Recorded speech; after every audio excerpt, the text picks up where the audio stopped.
একটা ছোট্ট রবিবারের গল্প। সকালবেলা ঘুম থেকে উঠে রেডি হয়ে গেছি, বের হব বাজারের উদ্দেশ্যে। আসলে এই একটা দিনই থাকে সারা সপ্তাহে, যেদিন কর্তামশায়ের আমি দুজন মিলে বাজারে গিয়ে মন ভরে বেশ অনেক কিছু বাজারঘাট করতে পারি। আর যদি অন্য কোনো কিছু সবজি বাজার বা কোনো কিছু দরকার হয়, আমার বাড়ির পেছনে একটা বাজার আছে, সেখানে আমি নিজে গিয়েই করে আসি বাজারঘাট। শীতকালে বাজার গিয়ে এত ফ্রেশ সবজি দেখতেও ভালো লাগে, আর খেতে তো ভালো লাগেই বটে। আজকে খুব একটা বেশি কিছু সবজি নেওয়ার ছিল না, টুকটাক কিছু নেওয়ার ছিল। তার বাইরে মেন যেটা নেওয়ার ছিল সেটা হচ্ছে মটরশুঁটি। বিকালে একটু ইচ্ছা আছে কড়াইশুঁটি কচুরি করার, তাই বেশ খানিকটা মটরশুঁটি নিয়ে নিলাম। গোটা বাজারে এই একটা দাদুর দোকান আছে, যেখানে অনেক রকমের ফ্রেশ তুমি শাক দেখতে পাবে। এই দোকানটার সামনে এসেই না সত্যি মনটা ভালো হয়ে যায়। আমি খুব একটা শাক খেতে কিন্তু পছন্দ করি না, কিন্তু আমার কর্তামশাই একদমই উল্টো। আমার কর্তামশাইকে রোজ দিন যদি আমি একটা করে শাক ভাজা করে দিই, তাহলে সে মন ভরে সেই শাক দিয়ে গোটা ভাত খেয়ে উঠে যেতে পারবে। আর আমি শাক ভাজা খাই না বলবো না, নিশ্চয়ই খাই, কিন্তু একদম সামান্য, খুব বেশি আমার শাক খেতে ভালো লাগে না। আর বাজারে গেলেই কর্তামশাই সারা সপ্তাহের মোটামুটি ৩-৪ রকমের শাক নিয়ে নেয় একবারে। বাজার থেকে ফিরতে ফিরতে বেশ অনেকটা দেরি হয়ে গেছিলো জানো। তাই মাকে, যেহেতু বাড়িতে ছিল, মাকে ফোন করে বলেছিলাম আজকে আর সকালে জলখাবারে কিছু বানিও না। বাজার থেকে আসার পথে একটা দোকান থেকে ঠিক ওই কাসুরি মেথির কচুরি আর আলু ফুলকপির একটা সবজি দেয়, সেখান থেকেই নিয়ে এসেছিলাম সবার জন্য।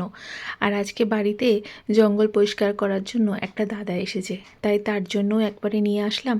সবাই মিলে আগে জলখাবারটা খেয়ে, যেহেতু রবিবার কর্তামশাইয়েরই দায়িত্ব থাকে রান্নাটা করা, তাই সে রান্না করছে, আর আমি ছিলাম সেই দাদাটা যে জঙ্গল পরিষ্কার করছে সেখানে।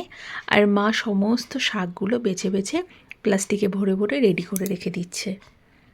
আর এখানে কর্তামশাই প্রথমে তেলের মধ্যে মাটনটা দিয়ে নুন হলুদ দিয়ে বেশ খানিকক্ষণ ভেজে নিয়েছে কম আছে। আর তখনই না বেশ অনেকখানি জল উঠেছিল যেন। তার সঙ্গে যখন মোটামুটি হালকা সেই জলটা উঠে গেল, একেবারে তার মধ্যে পেঁয়াজ কুচি আর বেশ খানিকটা টমেটোও দিয়ে দিল। আজকে আর বাটা মশলার মধ্যে কোনো পেঁয়াজ ব্যবহার করছে না, শুধুমাত্র আদা রসুন লঙ্কা টমেটো সেই বাটাটা দিল। আর অন্যদিকে একটা কাপের মধ্যে মশলাগুলো রাখলো, যেখানে তোমার হলুদ গুঁড়ো, কাশ্মীরি লঙ্কা গুঁড়ো, ধনে গুঁড়ো, জিরে গুঁড়ো, পরিমাণ মতো নুন, আর বেশ খানিকটা গোলমরিচও দিয়েছিল। আমরা যতটুকুনিও ঝাল খাই, আমার মা কিন্তু একদম ঝাল খেতে পারে না জানো। আমার বাপের বাড়িতে কেউই ঝাল খেতে পারে না, তাই বলা হলো একটু ঝালটা যাতে কম ব্যবহার করে, কারণ আমি কর্তামশাইয়ের সঙ্গে থেকে থেকে এখন বেশ খানিকটা নিজেই ঝাল খেতে শিখে গেছি। আমার বাড়িটা বিরাট বড় জায়গা জুড়ে তো, তাই প্রত্যেকটা জায়গায় হালকা কিছু পাতা পড়লে সেগুলো আমি পরিষ্কার করে দিতে পারি, কিন্তু যদি বেশ খানিকটা জঙ্গল হয়ে যায় তাহলে একটা লোক ডেকে পরিষ্কার করাতে হয়। তার জন্যই ভাবলাম আজকে মাও আছে বাড়িতে, কর্তামশাইও আছে, তাই অনেক মাস ধরে পেছনের জঙ্গলগুলো পরিষ্কারও করা হয় না। তাই ভাবলাম 3 দিনের জন্য লোকটাকে ডেকে আনি, সেই ভালো মতো পরিষ্কার করে দেবে। রান্নাবাড়ি কমপ্লিট হয়ে যাওয়ার পর মাই ভাতটা বসিয়ে দিয়েছিল। আর কর্তামশাইরা যেহেতু রবিবার করে মাছ ধরতে যায় নদীতে, তাই সে খাওয়া দাওয়া করে আগেই বেরিয়ে গেছে। একজন লোক যদি কাজ করে বাড়িতে, তাহলে তার পেছন পেছন না ঘুরলে কিন্তু হয় না। একবার মা যাচ্ছে, হয়তো একবার আমি যাচ্ছি, এরকম করেই কাজগুলো মোটামুটি দেখতে হচ্ছে দুজনকেই। একটা জিনিস ভালো হয়েছে যে আজকে কর্তামশাই আছে বাড়িতে, সে রান্নার দায়িত্বটা দেখে নিল। অন্যদিকে মা জামা কাপড় কেচে একবার বাইরে গেল, মানে যে কাজ করছে তার ওখানে। ততক্ষণে আমি ঘর মোছা, ঘর ঝাড় দেওয়া, কিছুটা বাসন ছিল সেগুলোও মেজে ঘষে নিলাম। আসলে 3 দিন ধরে আমরা প্রত্যেক দিন ওই 3:30-4টার সময় স্নান করে খেতে বসছি। আজকে শুধুমাত্র শাক ভাজা করেছিলাম, আর তার সঙ্গে মাটনের পাতলা একটা ঝোল করা হয়েছিল। এখন বাজে মোটামুটি ধরে নাও 4টা পৌনে 4টার কাছাকাছি। আমি কোনো রকমে স্নান করে বেরিয়ে দুজন মিলে একসাথে খেতে বসলাম।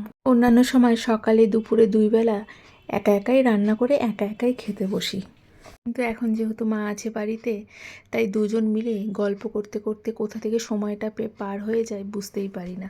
রবিবার দিন সমস্ত কিছু কাজকর্ম দেখালাম, আর মাংসের ঝোল যদি না দেখাই তাহলে সত্যিই মনটা খারাপ হবে, তাই না? এই হলো আজকে লাল লাল পাতলা টেলটেলে মাংসের ঝোল, যেটা খেতে দুর্দান্ত হয়েছিল। আর গরম গরম ভাতের সাথে তো আরও ভালো লেগেছে খেতে।